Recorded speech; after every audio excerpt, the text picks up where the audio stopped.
আজই ডাউনলোড করুন আর এনজয় করুন আপনার পছন্দের শো। ঠাকুর, একটিবার আমার বাড়ির লোকের সঙ্গে আমার দেখা করিয়ে দাও। আমাকে দেখতে না পেয়ে নিশ্চয়ই ওরা খুব চিন্তায় আছে।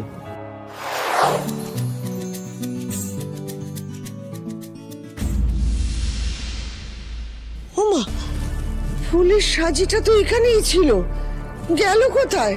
কি জ্বালা, কি করবো এখন? ফুল তুলতে দেরি হয়ে গেলে তো পুজোয় বসতে দেরি হয়ে যাবে। কি যে করি।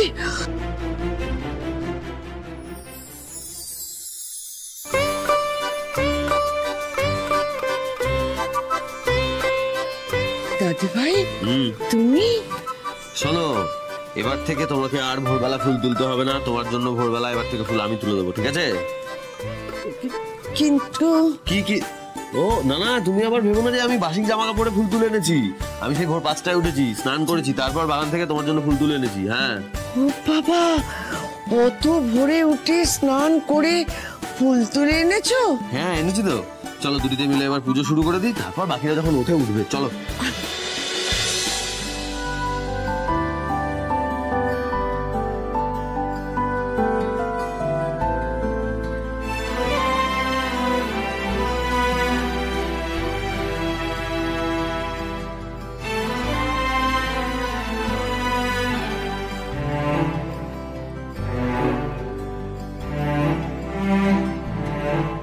কাকে দেখছি আমি? কোন আদিদেব? ঠাম্মি, সবটা রেডি করে দিলাম, এবার তাহলে তুমি শুরু করো পুজো। আমি বলি কি, কি সুন্দর তুমি পুজোর জোগাড় করেছো। আজ পুজোটা না হয় তুমিই করো। আমি করব? হ্যাঁ, এতে অবাক হবার কি আছে? তুমি নিজে হাতে এত সুন্দর করে গুছিয়েছো পুজোর জিনিসপত্র, আর তুমি পুজো করলে আমার খুব ভালো লাগবে। আমি পুজো করলে তোমার ভালো লাগবে? মানে আমি একটা বাইরের লোক, সে তোমার ঠাকুর পুজো করবে, এটা তোমার ভালো লাগবে? ও ও কি কথা? হ্যাঁ, নিজেকে বাইরের লোক ভাবছো কেন? এই যে আমি তোমাকে দাদু ভাই বলে ডাকছি, তুমি আমাকে ঠাম্মা বলে ডাকছো, এটা কি বাইরের লোক হয়? এই দেখো, কথায় কথায় কত বেলা হয়ে যাচ্ছে।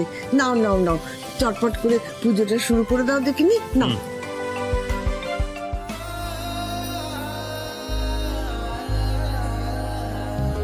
তোর যেন সব মনে পড়ে যায় হাতি।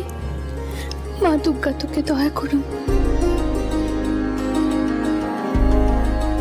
ও আদি, একবার আমাকে আনন্দী বলে জড়িয়ে ধরো না গো।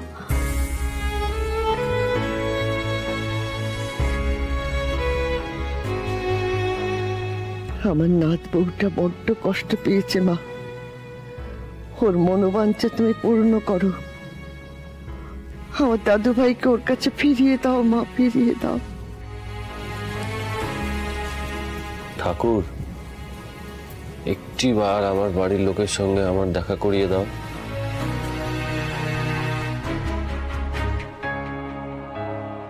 আমাকে দেখতে না পেয়ে নিশ্চয়ই ওরা খুব চিন্তায় আছে। একবার দেখা করিয়ে দাও, আমি ওদের দেখলে নিশ্চয়ই আমার সব কথা মনে পড়ে যাবে, তাই না? প্লিজ ঠাকুর, দেখা করিয়ে দাও, আর দূরে রেখো না ওদের আমার থেকে।